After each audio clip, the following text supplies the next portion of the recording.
Okay, this is going to be a quick video to show you how to use the subscribe URL in Email It to collect email addresses.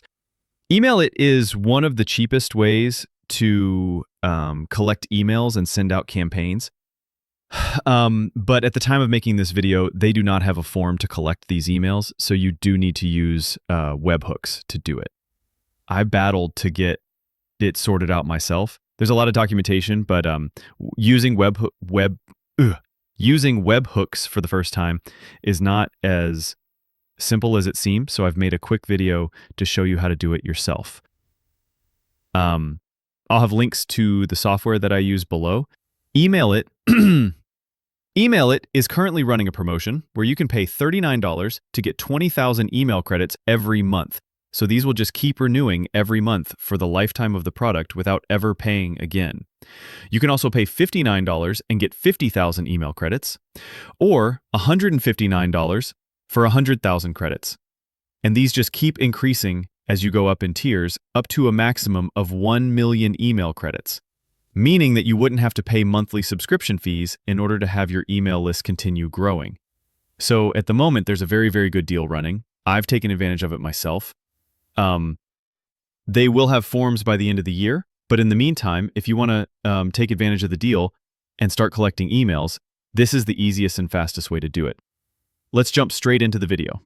We're going to use Contact Form 7 to collect email addresses. We'll send it to the webhook, and then from the webhook, it will be sent to Email It. So let's start with Contact Form 7. This is a free WordPress plugin. You can use a different plugin on WordPress, or if you're using a different platform, you can use a different form. However, I obviously can't make videos for every single option available, so I'll just do it this form, which is the easiest way that I have found to set up. So if you're on WordPress, you can follow along. So I'll search for Contact Form 7 in Plugins and install it and activate it. Okay. And next, I'm going to add the CF7 to Webhook plugin. With the normal Contact Form 7, it's only used to send emails. So if we want to send the information from the form to a webhook, we're going to need this other plugin.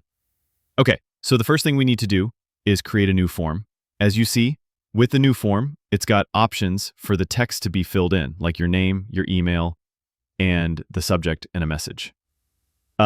I'm going to give you some code that you can just paste to replace it with the options that you'll need for Email It.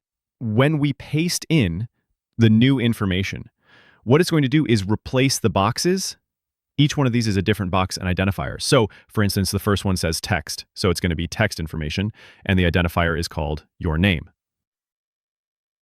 Okay. So the first thing, I'm going to show you the documentation where it shows you the information that we need, which is going to be email, first name, and last name.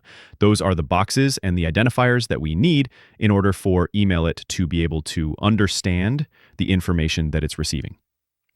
Email, first name, last name. And I'm just going to take this code that I will provide in the description as well and copy it in.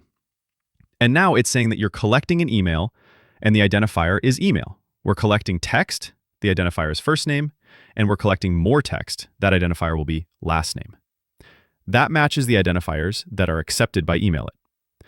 I'm going to save that, and because we've changed an identifier, it's going to make this invalid in the next tab, because it's still looking for the identifier your email instead of email. So I'm just going to change that to email. Okay, now this webhook tab wouldn't have been available without the second plugin that we added. So I'm going to jump to it. And it's going to show here that we need a webhook URL in order to set this up. So I'm going to jump to the webhook service that I'm going to use today. That is IFTTT. So it has a free version if you want to set up some automations. There's a bunch of different automations that you can choose from. However, if you want to use the webhook function, it costs $3.99 a month.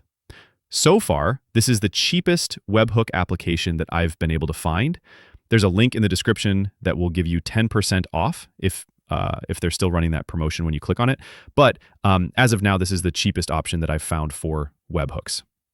One of the most popular webhook options that I've been seeing is called Pabbly, and they have a free option for 100 tasks every month, or they've got a paid version, which is $59 a month, and that gives you 32,000 tasks every month. That is quite expensive in my book, and I don't like having a limit. Another popular option is Zapier. They also have a free version that has 100 tasks every month, or you can use the paid version, which is $29 a month for more tasks. However, I'm quite happy with my cheap option. Let's get straight to creating our automation. In IFTTT, we're going to choose if this, which is the trigger. We're going to search for Webhook. And we're going to choose the first option, which is receive a web request with a JSON payload. Just give it a quick name here without any spaces in it. I'll just call it Automation 1. Click Create. Then we're going to choose then that. And again, we're going to search for Webhook and choose the option Make a Web Request. This is sometimes called HTTP request in other tools. There's just a few things that need to be filled in. It's not too much. We need to fill in a URL, a method, content type, headers, and a body. All this information is provided on the documentation of Email It. The first thing we need is the URL from Email It. Okay, so it's the subscribe URL that it's asking for. We'll just jump into Email It. Click on Audiences. And here, we can choose which audience we want to subscribe to. Then click on the subscribe URL, and it will give us this link here. This link is a link that cannot be copied directly into a form. It has to be pasted into a webhook in order for it to work. So we'll just paste it in here. The method is going to be post, and the content type is going to be application/JSON. For the headers, if we jump back to the documentation, so we'll go here, and we'll see these two options that have -h in front of them are our headers. We'll just copy the information between the quotes, which is authorization bearer and the API key. So the API key actually needs to be replaced with the API key from Email It. So we'll just jump back in here and click on credentials and choose add credential. And just type in a name here, choose API option and hit create. Okay, this will give you the API key. You'll create a new one for each time you want to add something. And this API key is only shown once. Once you close this, you won't be able to see it again. So make sure you copy it, or you'll just need to create a new one. You'll just replace this with the API key that we've created, and then the second header is just content type. So we'll copy that. We'll jump to a new line, and we'll paste it in, and that's the headers done.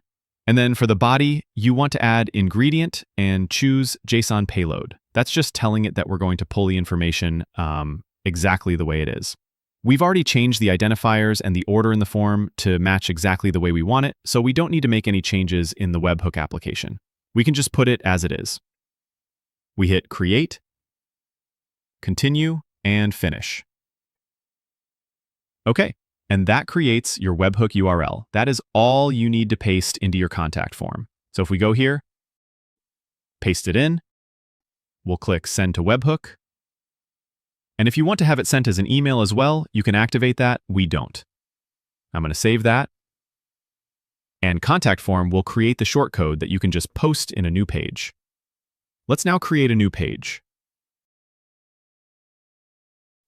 Post it in and publish. That will create a form. We'll just punch in the email, first name and last name, hit submit.